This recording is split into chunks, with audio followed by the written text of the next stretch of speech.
ನಿನ್ನ ಮನ್ಸಿನಾಗ ಯೋನೇ ಓಡ್ತಾ ಇತ್ತೋ ನನ್ನ ಮನ್ಸಿನಾಗೂ ಅದೇ ಓಡ್ತೈತೆ ಪುಟ್ಟಕ್ಕ. ನಿನ್ನ ಭಾವನೆಗಳು ನಂಗೆ ಅರ್ಥ ಆಗ್ತೈತೆ.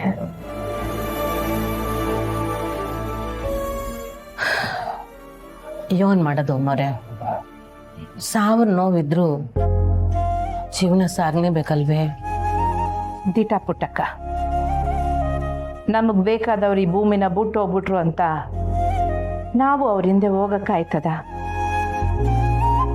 ನಮ್ಮ ಕರೆ ಬರೋವರೆಗೂ ನಾವು ಈಸ್ಬೇಕು, ಇದ್ದು ಜಯಿಸ್ಬೇಕು ಅಲ್ವೇ? ಕಟ್ಟಿಗೆ ಸುಟ್ಟಾಗ್ಲೇ ಅಮ್ಮವ್ರೆ 4 ಜನಗಳ ಹಸು ತಣಿಯೋದು. ಬರೋರ್ಗೆ ಜಾಗ ಮಾಡಿಕೊಟ್ಟು ಹೋಗೋರ್ನ ಬೀಳ್ಕೊಡ್ಲೇಬೇಕು. ಏನೂ ಮಾಡೋಕ್ಕಾಗಿಲ್ಲ. ಅದಕ್ಕೆ ಪುಟ್ಟಕ್ಕ, ಸ್ನೇಹ ಬಿಟ್ಟೋಗಿರೋ ಜಾಗನ ಭರ್ತಿ ಮಾಡಬೇಕು ಅಂತೀವ್ನಿ. ಅದಕ್ಕೆ ನನಗೆ ನಿನ್ನ ಸಹಾಯ ಬೇಕು ಪುಟ್ಟಕ್ಕ.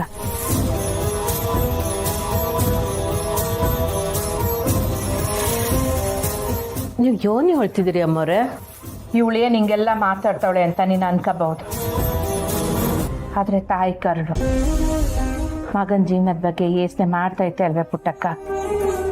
ಅದಕ್ಕೆ ಸಾನ ಹೇಳ್ದಂಗೆ ಕಂಟಿಗೆ ಇನ್ನೊಂದು ಲಗ್ನ ಮಾಡುಮ ಅಂತ ಯೋಚನೆ ಮಾಡೀವ್ನಿ. ಅಮ್ಮರೇ,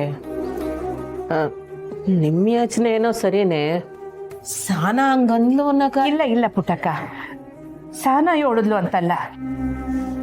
ಅವಳ ವಯಸ್ಸಿನಾಗೆ ನಂಗಿಂತ ಚಿಕ್ಕವಳಾಗಿದ್ರು ಅವಳು ಆಡಿದ ಮಾತಿನಲ್ಲಿ ತೂಕ ಐತೆ. ಎಲ್ರು ಬದುಕ್ನಾಗೂ ಸಂಗಾತಿನೇ ಸರ್ವಸ್ವ ಅಲ್ಲಿ ಪುಟ್ಟಕ್ಕ. ಸೂರ್ಯ ಒಂದು ಕಿತ್ತ ಊಟಿ ಮುಳುಗಿದ್ರೆ ಇಡೀ ಪ್ರಪಂಚನೇ ಸಾವಿನ ಕಡೆ ಒಂದು ಹೆಜ್ಜೆ ಆಗ್ತಂಗೆ. ಆದ್ರೂ ಭಾಳ ಗಂಟ ನೆಮ್ಮದಿಯಾಗಿರ್ಬೇಕಲ್ವೇ? ಕಂಟಿನ್ಯೂ ಹಂಗೆ ನೆಮ್ಮದಿಯಾಗಿರ್ಬೇಕು ಅಂದರೆ ಅವನಿಗೂ ಒಬ್ಬ ಸಂಗಾತಿ ಬೇಕಲ್ವೇ ಪುಟ್ಟಕ್ಕ? ಊರಿನ ಜನ ಎಲ್ಲ ನನ್ನ ಆಡ್ಕೋಬಹುದು. ಜನ ಯಾಕೆ, ನನ್ನ ಮಗನೇ ನನ್ನ ಮ್ಯಾಕೆ ಕೂಗಾಡ್ಬೋದು. ಆದರೆ ಅವನ್ನ ಒಳ್ಳೆ ದಾರಿನಾಗ ನಡ್ಸೋಕ್ಕೆ ನನಗೆ ಕಾಣ್ತಿರೋ ಒಂದೇ ದಾರಿ ಇದು. ಅಲ್ಲ, ಇದಕ್ಕೆ ಅಳಿಯಂದ್ರು ಒಪ್ತಾರ ಅಮ್ಮರೇ? ಒಪ್ಪಕ್ಕಿಲ್ಲ ಪುಟ್ಟಕ್ಕ. ಅದಕ್ಕೆ ನನಗೆ ನಿನ್ನ ಸಹಾಯ ಬೇಕು.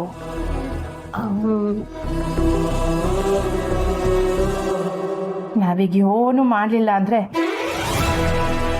ಕಂಟಿ ಸ್ನೇಹ ನೆನಪಿನಾಗೆ ನರಳಿ ಬದುಕನೆ ನರ್ಕ ಮಾಡ್ಕೊಂಡ್ಬಿಡ್ತಾನೆ ಪುಟ್ಟಕ್ಕ. ಹಂಗಾಗದ್ ಬ್ಯಾಡ ಅಲ್ವೇ?